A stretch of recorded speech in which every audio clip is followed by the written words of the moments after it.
Hello everyone, welcome to পর্ণাসাস lifestyle. আজকে বানিয়ে নিয়েছিলাম ঝুড়ো চিংড়ির বড়া। তাহলে চলো চটপট দেখে নিই রেসিপিটা।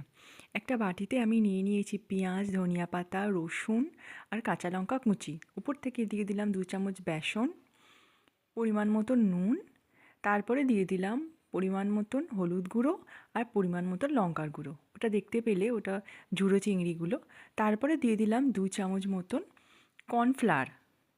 এরপর সবটা চিংড়ি মাছের সাথে ভালো করে মিক্স করে নেব।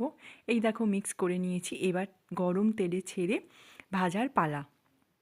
বিশ্বাস করো, খেতে এতটাই সুন্দর হয়েছিল ওই চিংড়ি মাছের পকোড়াগুলো যে মুখে লেগে থাকবে। বিশেষ করে কর্নফ্লাওয়ারটা দেওয়ার জন্য টেস্ট আরও বেশি বেড়ে গিয়েছিল।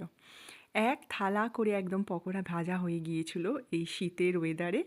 আজকের ব্লগটা এত পর্যন্তই। যদি আমার চ্যানেলটা ভালো লাগে তাহলে সাবস্ক্রাইব করে দিও। আজকের জন্য টাটা, দেখা হচ্ছে নেক্সট ভিডিও।